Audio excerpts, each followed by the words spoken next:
guys. This is podcast As Above, So Below. I'm Juliana Luna. How are you? I'm pretty good right now. I'm actually chilling again. I'm sitting in a car, just looking at myself, talking. And yeah, it's 11 o'clock. It just got done raining, but I still got the little water droplets on the window, and it's a vibe. I'm chilling. I'm ready to, hop into this podcast and talk about what I need to talk about. Because I feel like this is a really good topic. It's a good topic that resonates with me. And some of the points that I'm going to be hitting throughout the podcast, I feel like can resonate and be relatable for a lot of people. Especially with the kind of audience that this podcast is mainly projecting. Just real quick, I wanted to just give a big shout out to all my listeners. Thank you guys so much for, just all the support. I've been working so hard to push myself mentally, physically to do this podcast. I don't have no idea what I'm doing. I literally have no idea what I'm doing. And just your guys' positive feedback is so motivating. It's so motivating. You guys have no idea. And, yeah, thank you so much. Because it means a lot. I've been getting constructive criticism and then the most good, compliments. And I'm just very thankful for all the support. Like I said, and if you follow me on Instagram, JujuXLuna, and then I have my little spam page, I guess, in my bio. If you follow my Instagram, I mentioned how, it might not be 100K views, or, 100K listeners. I'm so used to TikTok. 100K listeners, but it's the listeners that I do have, and those listeners are so supportive. So, again, if you listen to my first podcast, thank you so much. I am very appreciative. We're going to hop into our breath work. I'm going to ask you to get into, a comfortable position. Just make sure, you feel comfortable. You can close your eyes. You don't have to. Just to make you, a little bit more relaxed, more in, just a little bit more focused on your breath. Like I said, you don't have to. But I'm going to ask you to start with 3 deep breaths. In, 1, 2, 3. Pause. And then out. 5, 6, 7. Whew. Okay. Now that we got that out the way, as you can see by the title of this podcast, we're going to be talking about the fear of change. Now, when I say the fear of change, I mean that in terms of literally every and anything. Whatever you're going through, like I said, this podcast, this specific episode might resonate with a lot of the listeners that this particular whole podcast could be projecting, because most of my audience are high school students. And if you're not a high school student listening, you know what I mean, use this advice, or use this what I have to say with, just implement it into any part of your life. You know what I mean? You don't have to be a certain type of quote unquote character or a person to be able to relate to this certain stuff. I want to reach every single type of audience. I just know that I don't want to say necessarily the way that I talk, because one of the compliments I did get from my last episode was I'm a character, and I have a certain type of personality, and it's very entertaining, and I respected that. I'm not saying I'm not funny and all, but I'm not boring, and the tone of my voice, you know what I mean, it can attract certain people or it can reject certain people, which is completely fine. But like I said, I just want to hit every single type of audience type. So like I said, if this resonates with you, it resonates with you. The fear of change.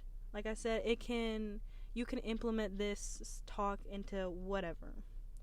The things that I do want to mention are my experiences with the fear of change.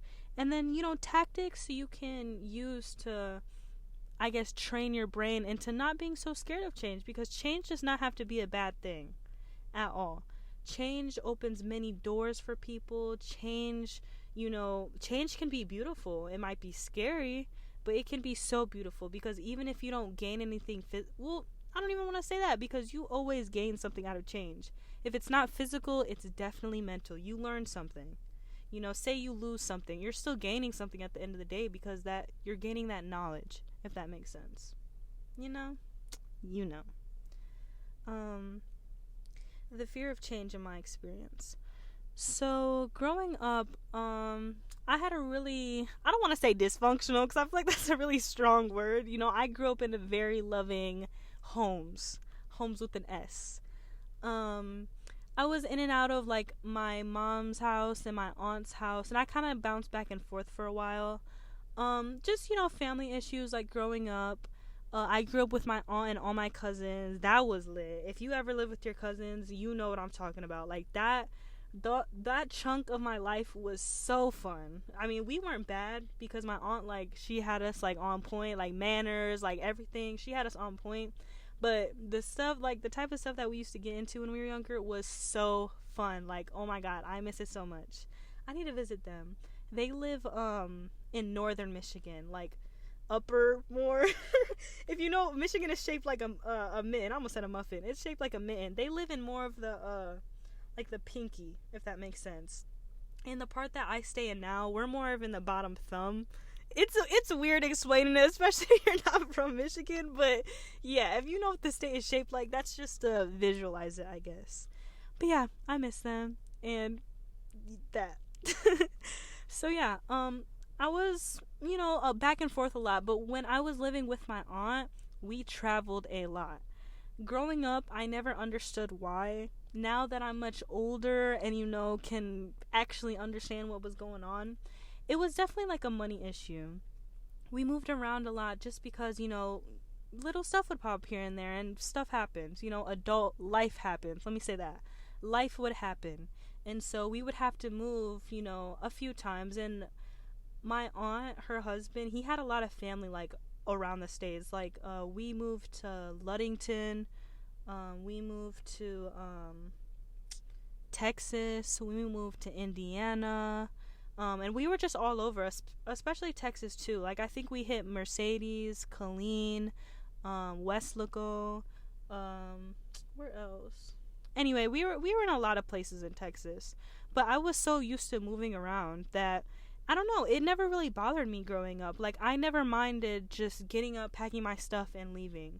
Because even when I moved with my mom after living with my aunt and growing up with my cousins for so long, I stayed with my mom for a good 5 years. And then I just said, basically fuck it, and lived with my dad. It was my first time moving with my dad. It was my junior year of high school, and I wasn't hesitant about it at all. Like, it was definitely, an iffy situation for him, because it's like, I'm a 17-year-old.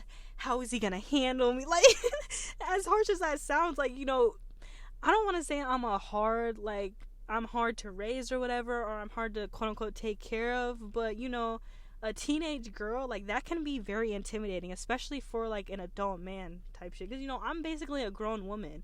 I'm not grown, but I'm getting there, so it can be kind of hard, especially, bringing up certain conversations if needed, and just in terms of everything, you know what I mean? If you can just visualize that, yeah, that would probably be a kind of a, like, situation. But yeah, no, I wasn't hesitant at all. I got up and I was like, okay, new experience. Let's go learn. Let's go see what this is about. But the reason why I was like that is because, like I said, growing up, living with my aunt, like, at the time I couldn't, have a problem with it, because it was like I had to go, you know what I mean? Like, I'm 6 years old, 10 years old. I have to go, you know what I mean? I can't stay. I mean, I can stay because my mom was still in my life. Like, she would come and visit me, because the gap between, like, distance, I think it was like it was like a 5 to 6 hour drive. So what my mom would do is she would, like, come see me on the weekends and stuff. And so yeah, like I said, she was still in my life, so it was never a problem if I really did want to live with her. It was just a comfortability, not even an issue, but a comfortability thing. Like, I felt more comfortable being with my cousins because they were like my brothers and sisters. It was 5 of us, and we were close. We did everything together, and I loved it, and I miss it. I really do. But yeah, that was that. And so I never had an issue with just getting up and moving around, because I was conditioned like that from such a young age that it was just another year. You know what I mean? I feel like and it was probably not. I don't really remember. That kind of scene in my life is a little clouded. But I feel like it was like years. It felt seasonal. But it was definitely like chunks of years. Like we would stay like in Texas for like a year and a half, and then we'd move to Lansing for like a year and a half, and then back to northern Michigan for like another year and a half, and then to Indiana, and then to Texas, and then boom, boom, boom. You know what I mean? So it was just a lot of change always. I don't remember going to too many different schools really. I think we really just rotated between like 3 schools, probably. Maybe 2. Yeah. About like 2 or 3 schools, but it was never that serious to me. Like I said, change was never that scary for me. But I was really starting to see it through the perspective as like people started, like I would tell them like tell people around me, like for example like my friend from school, I would tell them like, yeah, this is how I grew up and I would move around a lot and I never really had a problem with it, da da da, and they're looking at me backwards like, really? Like, and you liked that? And I'm like, I mean, I had to like it, you know what I mean? I couldn't say I just don't want to go. I mean, I can, but you know, I can't just really say like I don't want to go, because that's my family. Like, I'm just gonna pack my bags and go with them.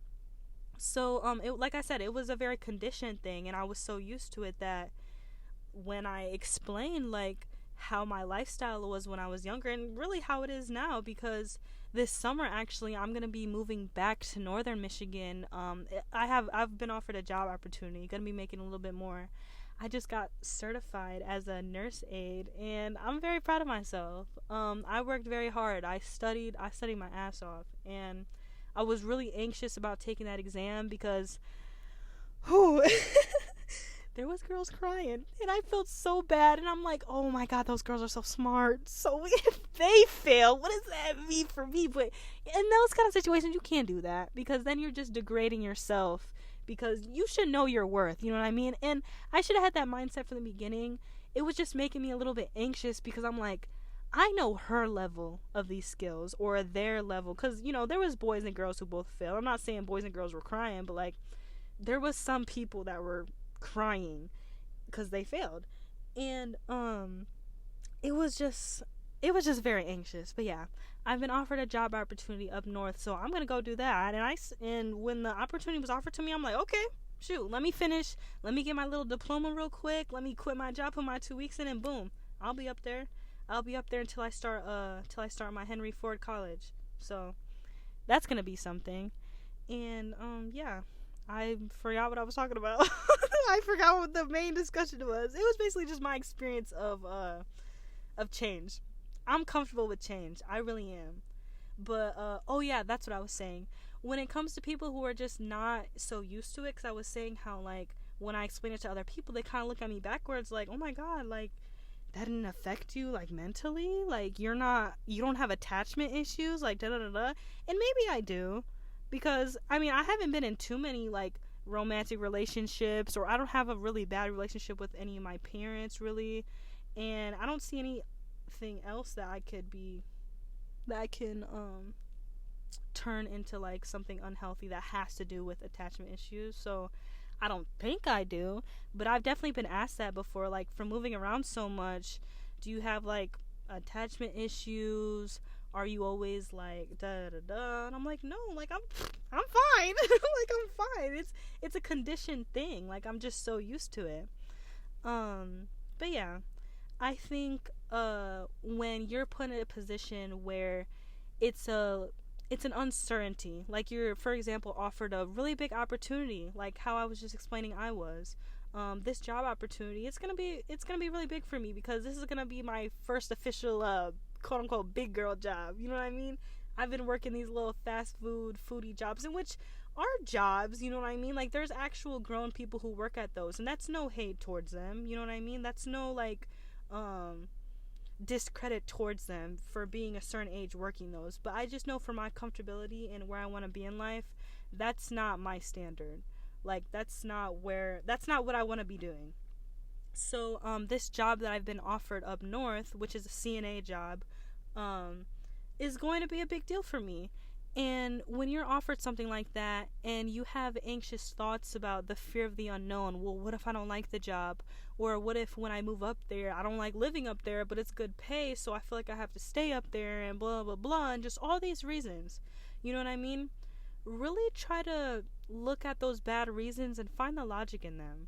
You know what I mean? Are you saying this because you're just making up excuses and the result is you're probably going to regret it later?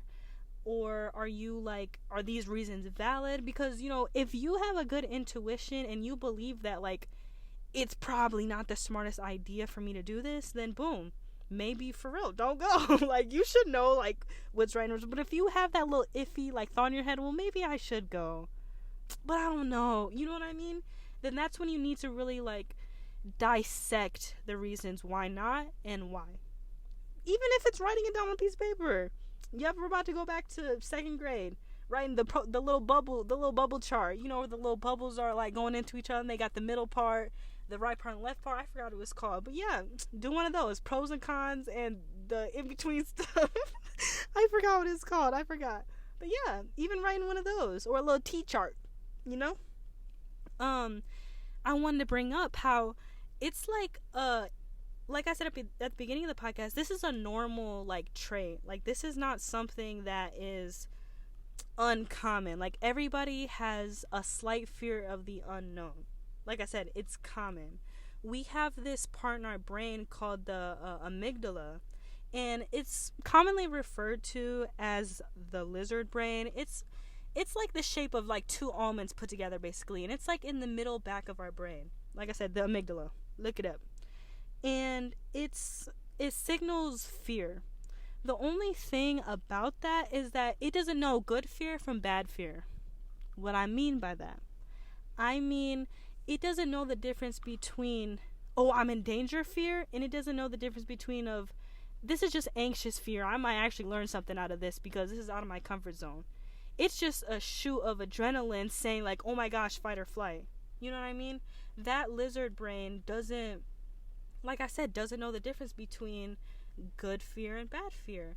And you need to take that into accountability yourself to determine whether that fear is good or bad. You can do that by, putting yourself in more uncomfortable situations, by starting with little stuff. I know that things that I do, and I do this just because it's a pure, like, personality trait, but I speak up a lot. At school, like, I don't mind raising my hand. And if you're one of those kids that just purely, like, feels uncomfortable, maybe because it's, like, a personal, like, issue you have, maybe you're just really shy, but start putting yourself out there more. Because at the end of the day, and I will never forget, one of my friends told me from Ohio, I love her so much, her name is Tavia, shout out to you. We were having a conversation one time. We were at Starbucks. Like I said, I will never forget this moment. No, we were not at Starbucks. Look at me going. I will never forget this moment. I'm talking about a whole different thing. We were at a noodle shop. Oh my God, those noodles were so good. I fucked that shit up. It was so good. I forgot what it was called, but it was in the city of Dublin. Dublin is so cute. I know there's a lot of shit talked about Ohio, but Ohio is actually really beautiful.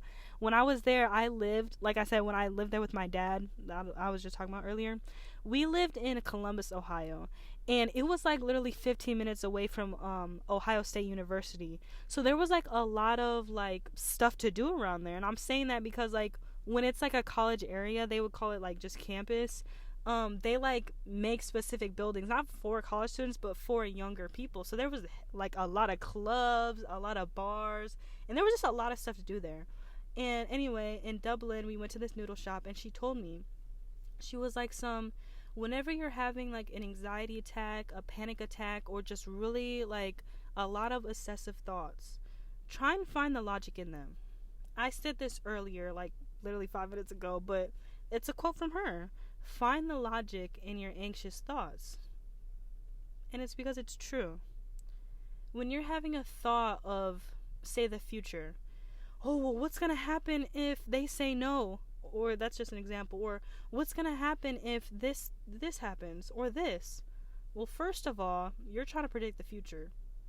Last time I checked, you're not a fortune teller. You are not a fortune teller. So it's like, that's number one where you should stop yourself.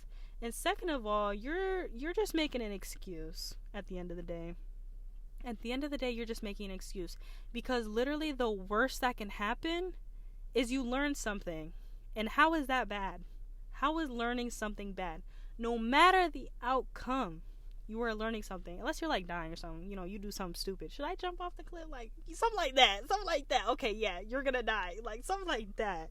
But like, if it's like something, you're asking somebody something, or you need to know whether you should make this choice or not, at the end of the day, even if it's a good outcome or a quote unquote bad outcome, because I don't think you should look at things as bad outcomes, because when something learned comes out of it, boom, take bad out of it, it's not bad anymore.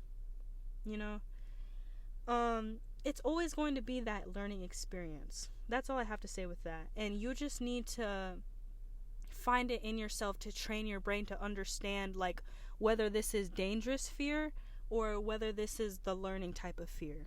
Like I said, doing it situational, looking at a situation from the outside perspective. Don't just simply make decisions out of emotion.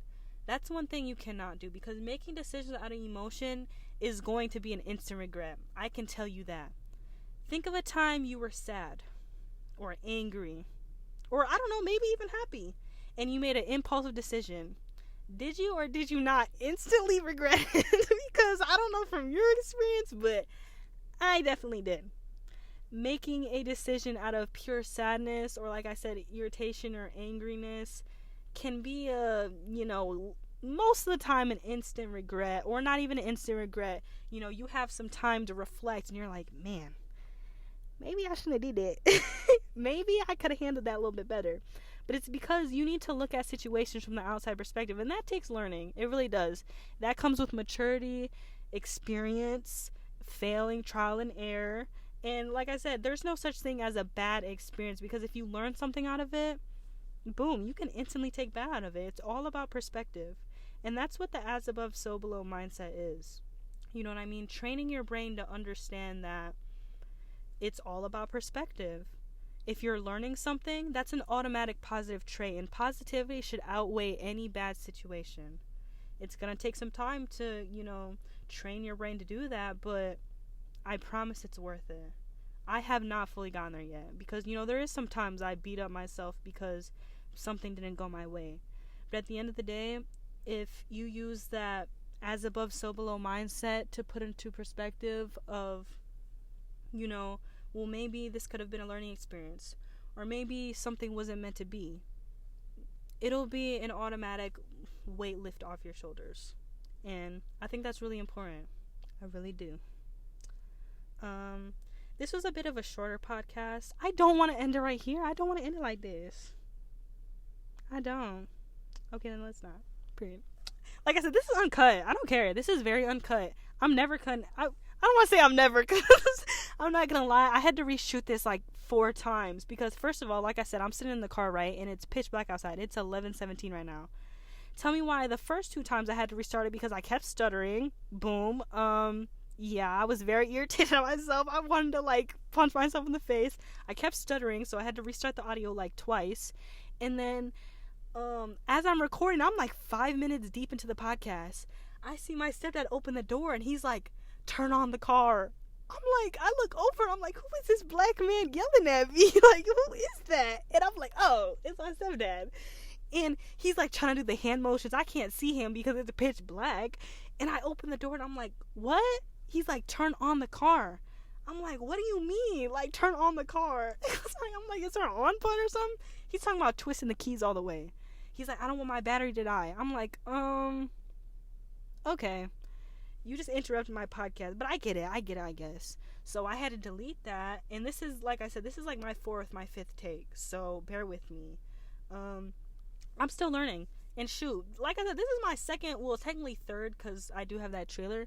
This is my 3rd, like, time recording myself. So, definitely, like, give me some leeway. By my 10th podcast, boom, I'll be point A, point B, point C, and done. Like, it'll sound so smooth and so nice. I listen to a lot of TED Talks and a lot of podcasts. Like, I listen to a lot of Leo Skeppy.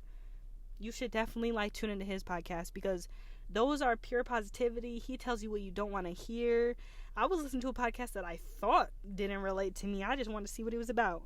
And he was pointing out shit, and I'm like, oh, I do that. Let me stop. So, he's just kind of like that relatable, like, big brother talk, basically. He's really good. I follow him on TikTok and everything. He's funny. He's real funny. He's like a little gym guru. You know what I mean? He's a little gym guru. He's cool. But yeah, my night is going wonderful, and I hope your guys' night is going just as good. I'm just gonna go ahead and end the podcast right here. I am posting these every Saturday. Today is Saturday, obviously. Right now, if you're listening, I am recording this on a Friday night. Well, it's about to be Saturday, and like it's 11:20. So whatever that math, 40 minutes. It's about to be 4, 5, 6, whatever. Yeah, in about 40 minutes. So yeah, I'll let this out. Obviously, it's afternoon if you're listening to this. But yeah, every Saturday, tune into the podcast. Everywhere that you can keep up with me is going to be in this description. I have my TikTok, pregnantworm666. Don't clown the username, please. I made it when I was like, and it can be changed, obviously. I just don't want to. I made it when I was like 14, 13. I don't know, one of those. On my Instagram, JujuXLuna. And then actually in my bio of that Instagram is going to be like my spam page, and it's not too crazy of a spam page. Like, I'm not one of them types that posts like every single thought I have and just random pictures. Like, no, like I post my throwaway photos on there. So like whenever I do a photo shoot, or like I said, post on Instagram or whatever, all the pictures I didn't post that I felt like were post worthy, but like I said, just didn't post them, will go on that page. So I don't know, it's quality photos, definitely. And yeah, my TikTok, my Instagram. I'm not really active on Twitter, so don't worry about that. Will all be in the description. I hope you guys have a good rest of your day. If anything resonates with you in this podcast, make sure to leave a 5-star. You ain't got to, but I'm just asking. It would be real nice if you did. And yeah, leave a 5-star rating. Thank you for listening. Bye.